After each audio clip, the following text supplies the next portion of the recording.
individual. You should do yourself a favor by filling in the lifestyle questionnaire. It's not easily accessible. You have to get one before you can fill it in. It's about 6 pages long.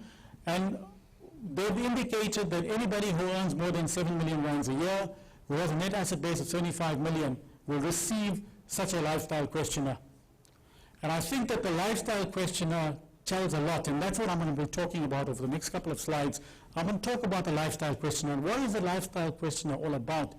It's trying to match your income against your lifestyle and your assets. You can't indicate to SARS, I earn 100,000 rand a month, but live off 200,000 rand lifestyle. A lot of people are doing that and have a massive growth in their assets. Clearly, they're not disclosing all their income to SARS. Also, tax evaders, no matter what, or aggressive tax avoiders. Remember, there's a difference between tax evasion and tax avoidance. I'm going to talk about that a little bit later. But those who are doing aggressive tax avoidance also is an issue for them. But by and large, tax evaders, this formula doesn't apply. You would get a lifestyle questionnaire if they believe that you are hiding your income. So very quickly, what does a lifestyle questionnaire ask for? It asks for your qualifications. It will ask for the number of children you have, how you're married, what does your spouse do, how do you get your income. It asks for details of your credit card. It asks for the cars that you drive, because that gives them a good idea of who you are. It also asks where do your children go to, what schools do they go to, because if your children are going to Hilton and so on, you must be a high net worth individual. So clearly they ask for all of those details, but it also asks you for your details of what you own and what you owe, your assets and liabilities at cost. That's quite crucial to them. It also asks you, within the assets and liabilities, it asks you for things of details of your properties, it asks you for the cars, it'll ask you for the investments, your business interests and so on. But what is also interesting is that it asks you, well, you have to give information of things like furniture and fittings, jewelry and personal effects. And it's amazing, and I've seen it happen in practice, where they in actual fact ask you for your insured value. In other words, you give them the value, you're showing them whatever you plan to show. So if you show jewelry at 500,000 in your assets and liabilities, can you please show us your insured value? And that's probably 5 million. And then you ask yourself, perhaps it is a replacement value, but how can you now say that your jewelry at cost is 500,000, but in fact you're insuring it for 5 million? So you can see that, these are the tough times where they are getting clever as well, and they know what to ask you. For all your liabilities, they ask you for things like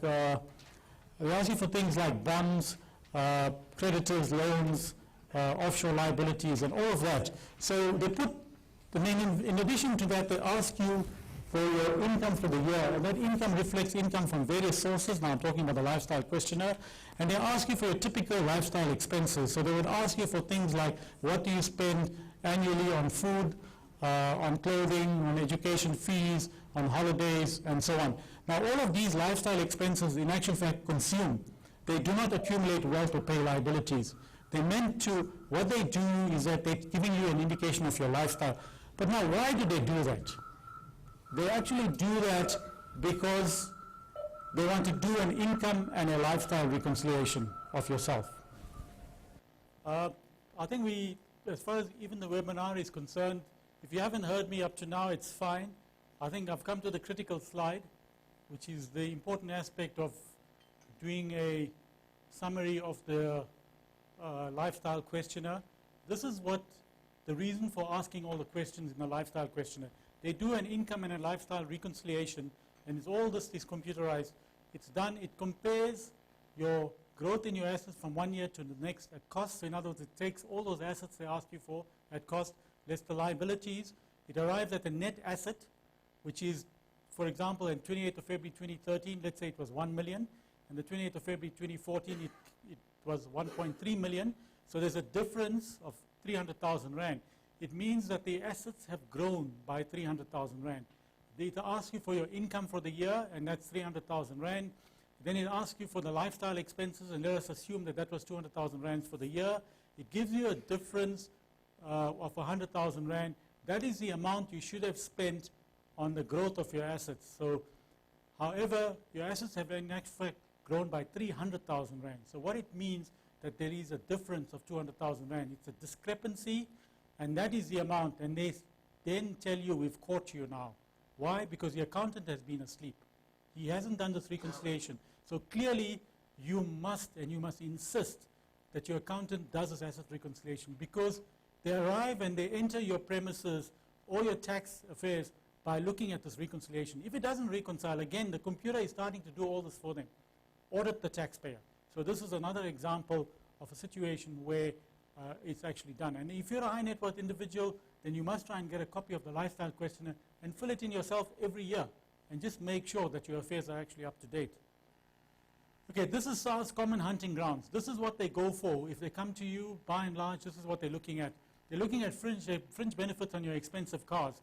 Often people put their cars into their company thinking they can write the cars off over a 5-year period, 20% year on year. 1 million rand motor vehicle written off over 5 years at 20%, you'll arrive at a zero value. But what you fail to realize is there's a fringe benefit tax for the private use of that car. And that fringe benefit tax in the earlier years was very small. It's now at 3.5% of the cost of the vehicle. So if the vehicle costs you 1 million rand, then remember 3.5% per month gives you 35,000 rand. So you must add to your taxable income, if you're driving a 1 million rand car, 35,000 rand. If it's a 5 million rand car, can you imagine what that figure is? It's going to be about 175,000 rands a year that you would add to your taxable income. Now, a lot of people drive these fancy cars, but they conveniently claim all the wear and tear in the company, and they forget to actually add it as a fringe benefit to their income in their personal return. And now that's absolutely crucial. And it just doesn't make sense in buying a car in the name of a company. Why? Because a 3.5% per month gives you 42% a year. What wear and tear are you claiming on it? 20%. So in actual fact, you're actually adding to your income 42%, but you're claiming 20%. It just doesn't make sense. The other point is that you add 42% to your income on a monthly basis, on an annual basis, every year. But remember, that car is being depreciated. After 5 years, you've written the car off. You can't claim any further depreciation. But this 42% on the cost doesn't change. The cost is still 1 million rand, even in year 7. So can you imagine how hard you've been hit by the fringe benefit tax? So gone are the days when you could drive fancy cars. And let's face it, South Africans are very snobbish. They like their fancy cars. But where do they keep their cars, and what do they do with them? It's another story altogether. And I can tell you very clearly, I recall this was just before OPA came off as a commissioner. The SARS had done some investigative work through the various mechanisms, like going to the car registration office, and they had indicated that they were looking for people who purchased cars for more than 2 million rand. And what they found is that it was a large percentage, it was over 70% of the people who were driving cars that were purchased for more than 2 million rand were in actual fact showing an income of below 300,000 rands a year. Now you tell me, and those guys are being investigated. So you can see how information is now flowing to SARS, or they can get access to information. And that's the point you need to bear in mind. The income and lifestyle reconciliation, I've covered that with you. The IT14 SD, I spoke about the reconciliations and the transfer pricing that they do in terms of admin fees, rentals, and interest, and so on between and amongst companies in a group. The risk profiles, they identify risk profiles. Construction industry is high risk. Electronics, supermarkets, people controlling cash, and so on. So they identify those businesses and they investigate those businesses, or those kind of taxpayers. VAT reconciliations, discussed that with you. PAYE reconciliations, VAT refunds, treatment of a VAT refund is a no-no if you really ask me. I'm not saying that you should be dishonest, but remember that you can, in terms of the VAT Act, if you actually have a tax invoice, and if you've paid for something, you have 5 years within which to claim it. The moment you ask for a refund, you are entitled to the refund, yes. People may argue and say, if I'm entitled to the refund, I need the refund, I must then claim it. But often when you claim the refund, I indicated to you earlier, SARS have this philosophy, is that if you get a refund, they want to come and have a look at your books and so on, and you never know what they're going to stumble over. So if you don't want to invite them, then you spread the refund. In other words, not spread the refund, rather take the refund and not claim the actual refund. Perhaps in the following period, pay less VAT. Now, these are just techniques. I'm not trying to get you to be dishonest, but I think that you can do these kind of things. Treatment of capital expenditure, the purchase of a truck, as you know, you've got to write that off over a period of time. Some people claim it all in 1 year. Treatment of private expenditure against the business expenditure. These are the things that people do, and those are the common hunting grounds. When they come, and these are the questions they ask you, and they expect clear answers from you. South African Revenue Service has moved away from an assessment system, as I indicated, into an audit system. They're profiling taxpayers. They're tying up taxpayers' books of records. They physically want to come and visit the accountants and tax advisors and so on, come and spend time, have a look at the working papers file, tie up the creditors to whatever is on the financial statements, and all of those things. So they're literally auditing taxpayers, and that ties in again with the whole philosophy is that they're no longer assessment-based, but they're now audit-based. Now, this is the law I'm talking to you about, the Tax Administration Act. I really believe that the Tax Administration Act is a developed economy Administration Act, which is brought to a developing economy, where we're most concerned about creating entrepreneurs, creating businesses, employing our people, and sometimes these things go against us. There are some very good things in the law, undoubtedly. They have now formalized all of these things, but there are things that we're not very unhappy with. Like a single registration process is being handled at the moment, and you read a lot about it. They introduced a tax ombud, which is good. We talk about it's a self-assessment system. In other words, you assess yourself. If you make mistakes, it's your problem, it's not theirs. It's not SARS' problem, it's your problem. Inspection of records at taxpayers' premises, they have every right to do all of that. And I think this is the one that I detest the most. SARS may recover your taxes from your bank or customers. Did you know they can cripple you? Do you know that they have direct access into your bank? They can tell a customer that your creditor owes us 5 million rand. You are going to pay your creditor 5 million rand. Please, you need to pay us that. And if you don't pay them, you are liable. So your hands are tied, unfortunately. And this is why I often have to advise some taxpayers when they advise the taxpayer that we're now going to apply this provision and we're going to go to the bank and take the money. They can't take money off your overdrafts because they're increasing your overdraft. That's the bank's money, it's not your money. So I have to tell the clients, look, you've got to keep an overdraft. Otherwise, if you keep a credit balance in there, they're going to zap the money from your account. And if they zap the money, can you imagine that they actually cripple your business? And effectively, you have to close down. And I think that these are the kind of provisions. Again, in a first world country or in a developed economy, if you have these kind of provisions, it's perfectly logical and legitimate. In this country where we're trying to get entrepreneurs, we're trying to create business, we're trying to employ people, to come up with these harsh laws. A lot of people will tell you, nah, it's much better. Okay, I'm going to talk about tax morality at the end, but let me keep that for the end. So by and large, you're going to find that these are kind of provisions.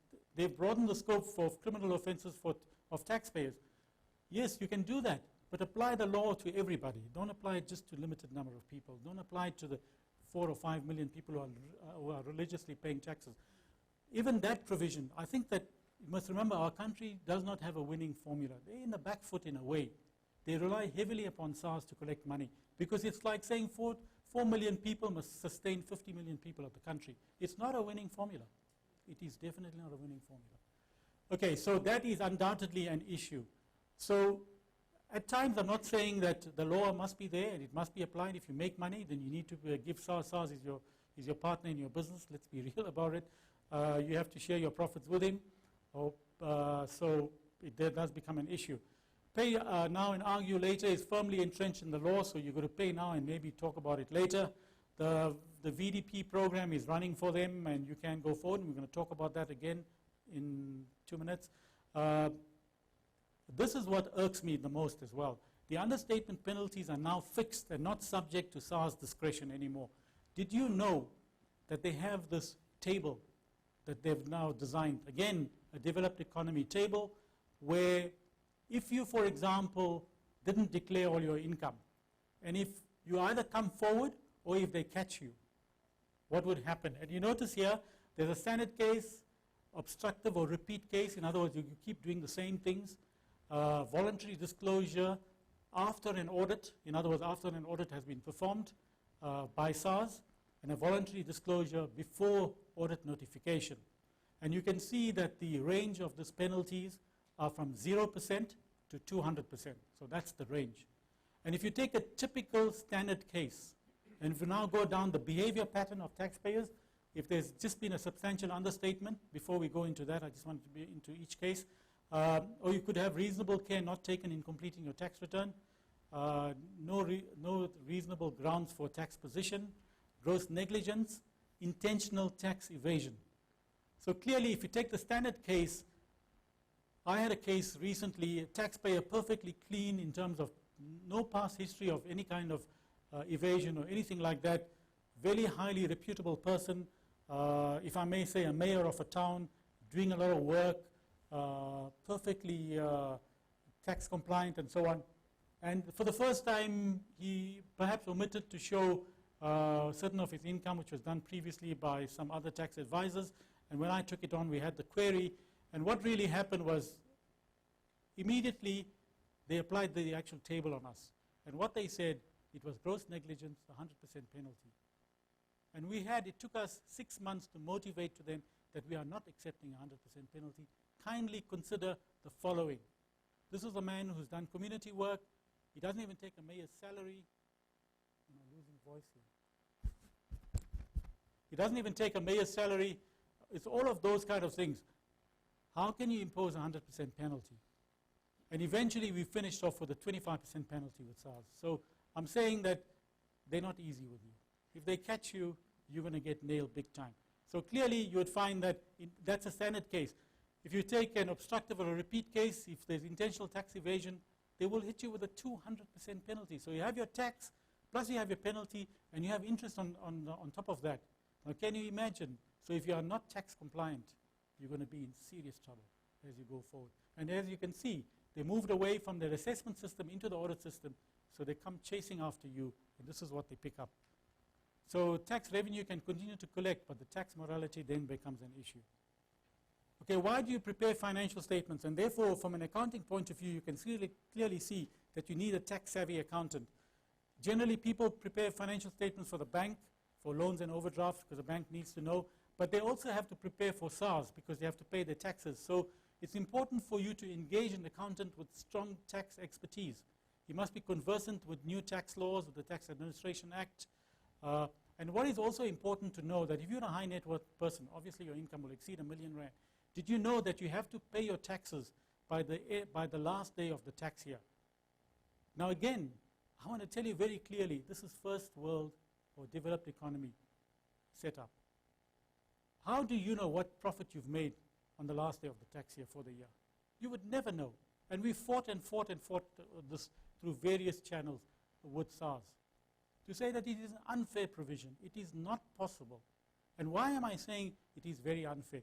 In actual fact, if you underpay your taxes, you incur a penalty of 20%. So if you go and pay it on the 1st of March, if your tax year ends on the 20th of February, then clearly you're going to get hit with a 20% one-off penalty on the 1st of March on the underpayment that you've made. So if the underpayment in this example was 500,000, you would pay 20% of 500,000, which is 100,000.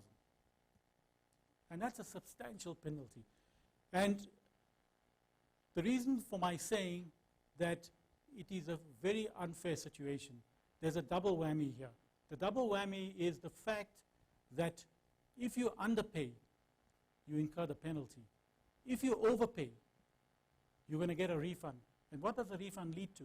For them to come and have a look at your things. Now tell me, how are you going to win in this situation? Let's be honest. Whether you work for SARS, I don't care. The bottom line is that it's a very unfair provision to the taxpayer.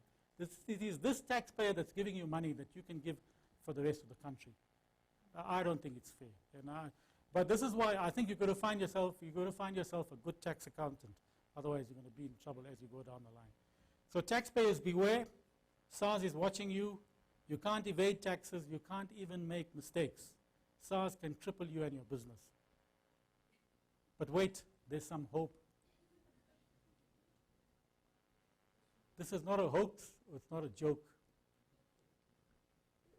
If you owe SARS money, in actual fact, there is a tax reprieve. You can get a tax compromise, you can also get a tax write-off. You have to motivate for this, I recently was involved in a case where the taxpayer owed 44 million rand, and we compromised with SARS for 11 million rand. So SARS had to write off 33 million rand. So this taxpayer who employed X number of people could then focus on his business and make sure the economy runs and then continue to pay SARS the taxes as it goes forward. But I clearly think that it's quite a serious issue from a SARS perspective. And I think that SARS really needs to look at this very carefully. It's nice to pump all these good things. It's nice to make sure, energize the taxpayer, pay your taxes. But there comes a time when people say enough is enough. And I'm going to talk about tax morality when I get to the end of this, this aspect of tax strategies and planning. So having